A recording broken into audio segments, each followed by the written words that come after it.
پیدا ہونے کے لیے دل میں علم کی ضرورت ہوتی ہے، ٹھیک ہے، علم حاصل کرنے کی.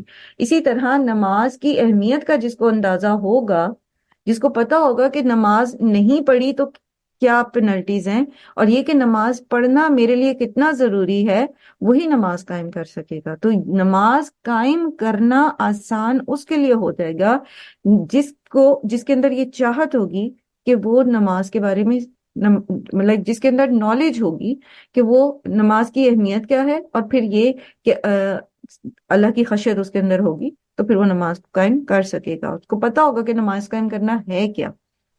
وہ تو زکا، اور یہ کہ تو زکوٰۃ دے.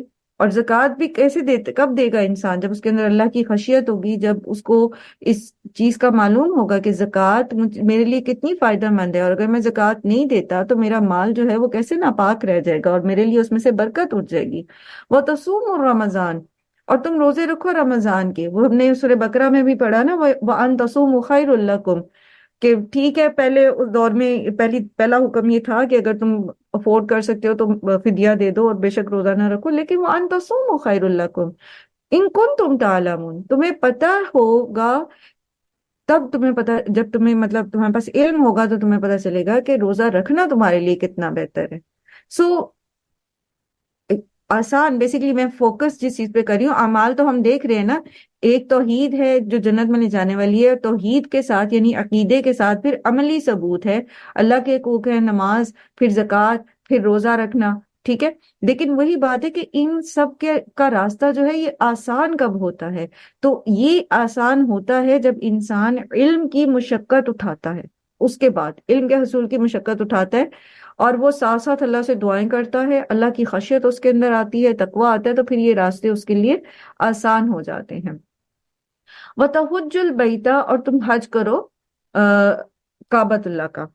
ثم قال، پھر آپ صلی اللہ علیہ وآلہ وسلم نے فرمایا، الا، کیا نہ، ادلکا، میں تمہیں خبر دوں، علی ابواب الخیر، بھلائیوں کے دروازوں کی. کیا میں تمہیں مزید بتاؤں؟ تم شوق رکھتے ہو سننے کا؟ مزید تم جاننا چاہتے ہو کہ ایسے کون سے اعمال ہیں جو تمہیں جنت میں لے جا سکتے ہیں؟ اب یہ کون جاننا چاہے گا؟ وہی جس کے اندر شوق ہوگا. ورنہ وہ کیا کہے گا کہ بس ٹھیک ہے، اتنا صحیح ہے، بس یہ کام آپ نے بتا دیے، اوکے میں بس یہ کروں گا. تو اب اللہ کے رسول صلی اللہ علیہ وسلم نے پوچھ رہے حضرت معاذ بن جبل سے، اچھا تمہیں اور بتاؤں، اور خیر کی باتیں بتاؤں، بھلائی کی باتیں بتاؤں؟ الصوم جنہ، یہ روزہ جو ہے یہ ڈھال ہے، یہ انسان کو گناہوں سے بچاتی ہے، یہ انسان کو جہنم کی آگ سے بچائے گا. سو روزے کی جو فلسفہ ہے اس کو سمجھنا، اور روزے کو جو ہے وہ اسی طرح سے رکھنا جسے ہم نے سیکھا تھا نا، کہ روزہ صرف پیٹ کا نہیں ہوتا، آنکھ، کان اور زبان اور پورے مطلب ہمارے اعضاء کا روزہ ہوتا ہے، اور انسان پورے کا پورا اپنے آپ کو قابو میں رکھتا ہے. وہ جیسے ہے نا کہ یا ایھا الذین آمنوا کتب علیکم الصیام کما کتب علی الذین من قبلکم لعلکم تتقون. تو تقوی پیدا ہوتا ہے ہمارے اندر. تو تقوی جو ہے وہ پھر ڈھال بن جاتا ہے ہمارے لیے برائیوں سے. تو الصوم جنہ، روزہ جو ہے وہ ڈھال ہے جہنم کی آگ سے، اور وہ ڈھال ہے گناہوں سے بچاؤ کے لیے. لیکن کب؟ جب ہم شعوری روزہ رکھتے ہیں، ٹھیک. والصدقۃ، اور صدقہ، تطفئ الخطیئۃ، یہ گناہوں کو مٹا دیتا ہے. صدقہ گناہوں کی آگ کو بجھا دیتا ہے، کما یطفئ الماء النار، جیسے پانی آگ کو بجھا دیتا ہے. جب بھی کبھی ہم سے کوئی گناہ ہو جاتا ہے، کوئی غلطی ہو جاتی، کوئی زبان کا گناہ، کوئی ہاتھ کا گناہ، کوئی آنکھوں کا گناہ، کسی بھی طرح کی کوئی غلطی ہو جاتی ہے، چھوٹی چھوٹی چھوٹی چھوٹی ہم سارے دن کرتے رہتے ہیں، تو ہمیں چاہیے کہ پھر ہم ساتھ ساتھ صدقات بھی دیتے رہیں، مالی صدقہ دیں. اگر وہ نہیں کر سکتے فوراً تو پھر ہم پیچھے بھی پڑھ کے آئے کہ سبحان اللہ کہنا صدقہ ہے، اللہ اکبر کہنا صدقہ ہے، راستے میں سے تکلیف دہ چیز کو ہٹا دینا صدقہ ہے، اپنے گھر والوں کے لیے بھی حتیٰ کہ ان کو کھانا کھلانا یہ بھی صدقہ ہے، آپ کی کوششیں اللہ کی رضا کی خاطر یہ سب صدقہ ہیں. کسی کو اچھی بات بتا دینا صدقہ ہے. تو کانشیسلی اپنی اس گناہ کو ذہن میں رکھتے ہوئے انسان جو ہے وہ کوئی صدقہ کرے. وہ صلاۃ الرجلی، اور آدمی کی نماز، فی جوف اللیل، رات کے اندر، یعنی تہجد کی نماز، وہ کیا ہے؟ خیر کا دروازہ. تہجد کے وقت جب انسان اٹھتا ہے تو ہمیں پتہ ہے، آپ صلی اللہ علیہ وآلہ وسلم نے فرمایا کہ اللہ تعالیٰ تمہارا رب جو ہے وہ آسمان دنیا پر ظہور فرماتا ہے، اور وہ کہتا ہے کہ کون ہاتھ پھیلاتا ہے کہ کون ہے جو مجھ سے دعا مانگے میں اس کی دعا قبول کروں، کوئی جو مریض ہے میں اس کو شفا دوں، تو اور اسی طرح جو کوئی مجھ سے بخشش مانگے تو میں اس کو بخش دوں۔ تو یہ تہجد اتنا بڑا خیر کا دروازہ ہے، لیکن بات وہی ہے کہ یہ ملتی جو ہے اس کی توفیق بس انہی کو ملتی ہے جن کو یہ توفیق مل جائے۔ اللہ تعالی ہم سب کو یہ توفیق عطا کریں۔ اور اب روٹین ایک بنی ہوئی ہے جاگنے کی فجر سے پہلے، تو اس کو قائم رکھیے گا، کیونکہ ایک مہینے میں آپ کی اتنی ٹیوننگ ہو چکی ہوتی ہے کہ ایک بار آپ کی آنکھ ضرور کھلے گی عید والے دن بھی اس ٹائم پہ، چاہے آپ کا الارم بجے یا نہ بجے، وہ آپ کی آنکھ اس وقت ضرور کھلے گی۔ تو پھر سستی نہ کریں، پھر اٹھ جائیں، اللہ ہمیں توفیق دے۔ یہ اتنا خیر کا دروازہ ہے۔ لوگ کہتے ہیں کہ جی آپ ہمارے لیے دعا کریں، پھر لوگ کہتے ہیں کہ ہمارے یہ مسئلے حل نہیں ہوتے۔ میں کہتی ہوں اگر آپ کو کوئی مسئلہ ہے اور آپ تہجد کے وقت اٹھتے نہیں ہیں، تو اس کا مطلب ہے کہ وہ آپ کے لیے مسئلہ نہیں ہے، وہ مسئلہ بھی اتنا سنجیدہ نہیں ہوا آپ کے لیے۔ یہ ایسا وقت ہے جو خاص بندے اور اس کے رب کے بیچ میں ہوتا ہے، اور وہ جیسے وہ آتا ہے نا کہ ان ناشیۃ اللیل ہی اشد وطئا واقوم قیلا، بڑا زبردست وقت ہوتا ہے نفس کو بھی قابو کرنے کے لیے اور بات کو سمجھنے کے لیے بھی اور رب سے راز و نیاز کرنے کے لیے بھی، لیکن ہے مشکل، ہے مشکل، ہر کوئی نہیں اٹھ سکتا۔ اور ثم تلا، پھر تلاوت کی نبی صلی اللہ علیہ وآلہ وسلم نے اس آیت کی، تتجافا جنوبہم عن المضاجع، ان کے پہلو جو ہیں وہ بستروں سے الگ رہتے ہیں۔ یہ اللہ تعالیٰ کے پسندیدہ بندوں کی صفات میں سے ایک صفت ہے۔ حتی بلغ، یہاں تک کہ یعملون تک نبی صلی اللہ علیہ وآلہ وسلم نے اس آیت کو پڑھا۔ اور یہ آیت جو ہے یہ میں آپ کے سامنے پڑھ دیتی ہوں، یہ ہے تتجافى جنوبهم عن المضاجع يدعون ربهم خوفا وطمعا ومما رزقناهم ينفقون فلا تعلم نفس ما اخفي لهم من قرة اعين جزاء بما كانوا يعملون۔ یعنی اگر یہ کام تم کرتے ہو کہ تم راتوں کو اٹھ کے نماز پڑھتے ہو، تہجد پڑھتے ہو، اپنے رب کو خوف اور طمع کے ساتھ، یعنی امید اور خوف کے بین بین رہ کے، اپنے گناہوں سے ڈر بھی لگتا ہے، اللہ کی رحمت کی امید بھی ہے، اپنے رب کو چپکے چپکے پکارتے ہو، اور وَمِمَّا رَزَقْنَاهُمْ يُنْفِقُونَ، اور جو کچھ رزق تمہارے رب نے تمہیں دیا ہے تم اس میں سے خرچ کرتے ہو، تو پھر ایسا کرو گے تو تمہارے لیے کیا تیار کیا ہے اللہ تعالیٰ نے؟ فَلَا تَعْلَمُ نَفْسٌ مَّا أُخْفِيَ لَهُم مِّن قُرَّةِ أَعْيُنٍ، ایسی ایسی جو ہے وہ چھپی ہوئی چیز، آنکھوں کی ٹھنڈک جو ہے وہ تمہارے لیے تیار ہے، جنت، ٹھیک ہے، جزاء بما كانوا يعملون، ان تمام اعمال کی وجہ سے۔ تو اللہ تعالیٰ ہم سب کو توفیق دے۔ اس کے بعد پھر نبی صلی اللہ علیہ وآلہ وسلم نے فرمایا، ثم قال، پھر آپ نے فرمایا، الا اخبرک برأس الامر، کیا میں تمہیں معاملے کا سر نہ بتاؤں؟ سر مطلب ٹاپ آف دا ٹاپ، جو ایک معاملہ ہوتا ہے وہ، وعمودہ، اور امر سے مراد جو ہے وہ دین بھی ہو سکتا ہے، ٹھیک ہے، اور معاملات بھی، وعمودہ، اور اس کا ستون، وذروۃ سنامہ، اور اس کی بلند کوہان کے بارے میں، کیا میں تمہیں نہ بتاؤں؟ دین کا سر کیا ہے، راس کیا ہے، اس کی ٹاپ آف دا ٹاپ کیا چیز ہے، اور اس کا ستون کیا ہے، اس کو سپورٹ کیا چیز کرتی ہے، اور اس کی سب سے پرومیننٹ جو کوہان ہے، سب سے بلند اس کا حصہ وہ کیا ہے؟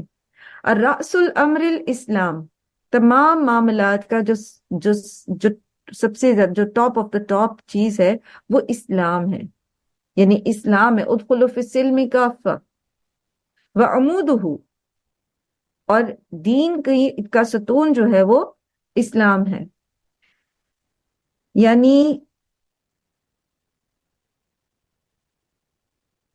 اسلام بمانی، پھر جیسے ادخلوا فی السلم کافہ نا، پورے کے پورے فرما بردار بن جاؤ، تو اسلام بمانی فرما برداری کیا آئے گا، اور یہ کہ اس کا ستون، دین کو قائم رکھنے والا کیا ہے؟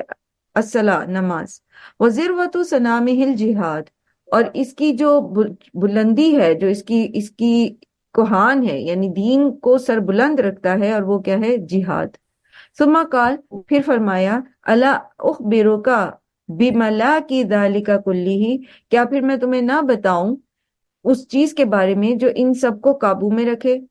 یعنی وہ کیا چیز ہے جس سے تم اپنے ان اعمال کی حفاظت کر سکتے ہو؟ ٹھیک، یعنی عمل تو تم نے کر لیا، لیکن ایسا بھی تو ہوتا ہے نا کہ عمل ضائع ہو جاتے ہیں، تو وہ کیا چیزیں ہیں، وہ کیا بات ہے کہ جس کے ذریعے تم اس کو قابو میں کر سکو؟ فقلتو، تو میں نے کہا، بلا یا رسول اللہ، ضرور یا رسول اللہ صلی اللہ علیہ وسلم۔ قال، تو آپ صلی اللہ علیہ وآلہ وسلم نے فرمایا، آپ صلی اللہ علیہ وآلہ وسلم نے کر کے دکھایا۔ فَأَخَذَ بِلِسَانِهِ، تو آپ نے اپنی زبان کو پکڑ لیا۔ وقال، یہاں پہ کالر نہیں آنا تھا، یہ پرنٹنگ میں آ گیا، ٹھیک ہے، بلا یا رسول اللہ کے بعد آنا تھا فَأَخَذَ بِلِسَانِهِ، تو آپ صلی اللہ علیہ وآلہ وسلم نے اپنی زبان کو پکڑ لیا۔ وقال، اور کہا، کُفَّ عَلَيْكَ هَذَا، اس کو قابو میں رکھو، یہ زبان جو ہے اس کو قابو میں رکھو۔ قلتو، تو میں نے کہا، یا نبی، یا نبی اللہ، اے اللہ کے نبی، وَإِنَّا لَمُؤَاخَذُونَ بِمَا نَتَكَلَّمُ بِهِ، کیا ہم جو ہماری زبانیں بولتی ہیں اس پر بھی ہم سے مواخذہ کیا جائے گا؟ فقال، تو نبی صلی اللہ علیہ وآلہ وسلم نے فرمایا، سکیلت، سکیلت کا امک، تیری ماں تجھے گم پائے، جیسے یہ جیسچر ہے ایک، جیسے ہمارے ہاں کہتے ہیں نا، حد ہو گئی ہے، یعنی کیا ہو گیا ہے تمہیں، مطلب اتنی سی بات سمجھ نہیں آ رہی، اس قسم کی یہ جیسچر ہے۔ وَحَل، اور کون سی چیز ہوگی، یکب الناسا فی الناری، جو لوگوں کو اوندھے منہ آگ میں ڈلوائے گی، علی وجوہہم، ان کے منہوں کے بل، او قال، یا پھر آپ نے یہ کہا کہ علی مناخری الی حظائد السناتہم، کہ جہنم میں ان کی زبانوں کی کٹی ہوئی کھیتیاں ہوں گی جو ان کو اوندھے منہ گرائیں گی۔ اتنی ساری نیکیاں، اور اس کے بعد پھر زبان کا ایک عمل ایسا جو سب کو ضائع کر سکتا ہے۔ تو اللہ تعالیٰ سے ہم دعا کرتے ہیں کہ اللہ تعالیٰ ہمیں بہترین عمل کرنے کی بھی توفیق دے، اور یہ کہ ہمیں اللہ تعالیٰ اپنی نیکیوں کو ضائع کرنے سے اپنی پناہ میں رکھیں۔ آمین یا رب العالمین۔ چلے انشاءاللہ